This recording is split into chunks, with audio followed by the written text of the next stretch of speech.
So what are we doing here on What's GRIZ'S Cooking? In the pot, stirring and stirring and stirring. It's butter, it's sugar, and the evaporated milk.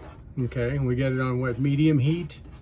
It was 2 sticks of butter, 3 sticks of butter, 3 sticks of butter, 6 cups of sugar, and 10 ounces of evaporated milk. and we had 2 5-ounce cans. We had 2 5-ounce cans, yes. That's the math. Yeah. For the sugar, because the sugar bag had 8 cups of sugar in it, we took 2 cups out of the bag and stuck the bowl. sugar in the pot, and then put the 2 cups back into that same bag, and then took 2 other bags of 8 cups each and took 2 cups out of each of those and stuck those. So now we have 3 bags with what? With 6 cups each. We have 3 bags with 6 because cups math. each. Because math. And we're then making lots of batches. and we're making, yes, we're making at least 4 batches of fudge because family and friends and loved ones all like our fudge. Last year it was 7. Last year, yeah, we did make 7 batches, and we may make 7 batches, but our initial run We're not doing will but be 2 batches today. Yeah, well, our initial run will be 4 batches. The butter's melted. Is it? Keep There's stirring. no more. I'm stirring.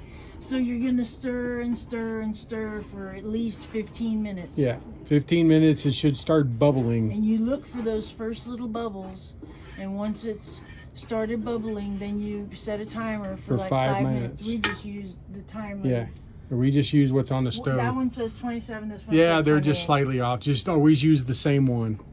It doesn't matter which one you use, just use the Just same you want to one. make sure what the 5 minutes is for. It's supposed to bring it to softball stage. Yeah. I mean, you could use a thermometer. Yeah, you can, if you're one of those kind of people that need a thermometer, you're looking for the temperature of the softball stage on your thermometer, and your candy thermometer. I don't know exactly what the temperature is. We don't worry about it. It's on there. Because I wrote it down. Did you write it on our recipe and that's going to be in our cookbook? 234 degrees. 234 softball stage. And that's going to be in our cookbook, by the way. That recipe that's right up there on the microwave is going to be in our cookbook. So, watch out for that. It's What's GRIZ'S Cooking. And there'll be all kinds of yummy stuff in there, huh? So we got that prepped because Yeah, we got this prepped. So that... the moment those cold ingredients hit these hot ingredients, the molten fudge will begin to solidify. Yes, it will. Quickly. Very And quickly. I will not be stirring at this time because I do not have the strength to stir the She's doing the light work solidifying- stirring. Yes. She's doing the light work stirring because, yeah, when these cold ingredients, this stuff right here, this is the vanilla, the marshmallow cream, and the chocolate chips. Those are cold. Those are room temperature. They're not cold, but they're room temperature. As soon as they hit that hot pot, We're tag teaming the fudge. yes, we are. I'm the lightweight and he's the finisher. I'm the heavyweight, right? Yes. Yes. So when the time comes to dump that in, it's going to get really stiff is the bottom line. So I have to get up there and stir like mad to get everything incorporated. Once it's incorporated, then it's ready to be dumped into the pan. And of course we have our buttered pan all ready to go. It'll be brought back over here to the... You want to make sure that you pour the ingredients after the cold is mixed in with the hot into the pan with the butter before it turns to concrete. Yeah, you got to get it out of the pan. Flow. Yeah, you got to get it out of the pan, out of the pot, that big pot, that 8-quart nonstick. By the way, that pot we only use for candy making. We don't use it for anything else. It's the only nonstick pot we have. Lift the spoon up real quick. See, that's the flat wooden spoon to use with it. And that spoon we have found is easier to hang on to. It doesn't torque in our hands when we're stirring, especially when in the heavy stirring. For 15 minutes. That's this 15 minutes of stirring is where you impart the love. That's right. This is where the love goes in. Into the homemade fudge. This is it. So I'm starting to see some steam come off the... Are you? Yeah, I just saw a little bit of steam. Me. Oh, is it because you're so hot? I think you're hot, baby. Anyway, that pot, as I was saying, that pot, that 8-quart nonstick deep pot is only used for candy. We don't use it for anything else at all. We store that pot and that spoon away the whole year until November when we start making fudge. So that's only, we don't use it for soups, we don't use it for meats, we don't use it for spaghetti, we use it for nothing. I catch anybody using it, I'll beat them with the lid. I'm just saying. So it's not for anything but making the fudge. I can run faster than you. Yeah, but you gotta sleep sometimes. Yeah. This makes 7 pounds. 7 of pounds. fudge. 7 pounds of fudge. 7 pounds. Yep.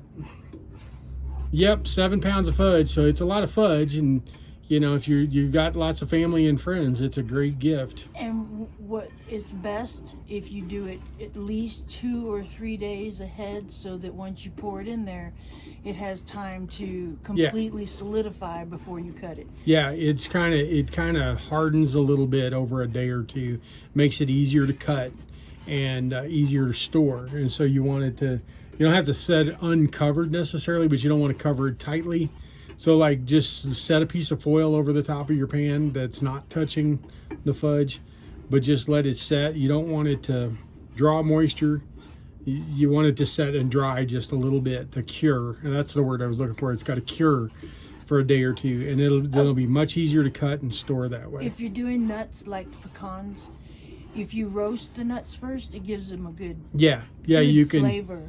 And then you put some of them, you want to keep like the half pecans for the top, to put on the top. That way clearly no one's going to mistake the fact that there is nuts there's nuts in the fudge. Yeah, exactly. So you can put the pecans on top, because even a child that is allergic can see the nuts, is going to see that there were nuts in that.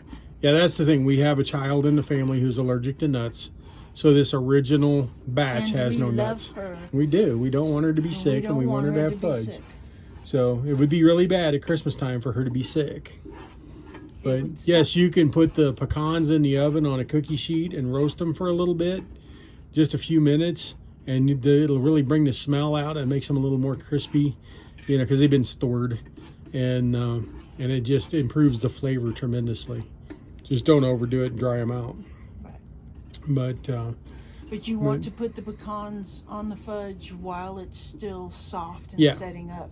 So as soon as he pours they stick in. We start putting all the little pecans. We try to do like 1 pecan per piece. So when you actually do the cutting, you just cut in between the pecans. Right. Yeah, we'll try to make sure we have the tripod set up for that. Because you're going for like a 1 ounce piece. Right. And this batch would make about 112 1 ounce pieces of fudge. That's a lot of love. It is. We take it to church, we give it to family, we give it to friends, we give it to our customers here at the storage facility.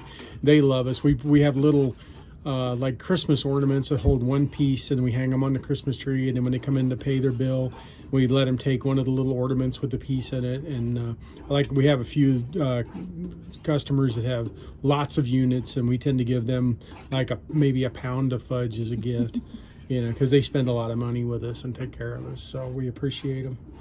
But anyway, I'm gonna back out until we're to the bubbly stage, and when we get to that point, we'll bring you back in. Bubbly stage.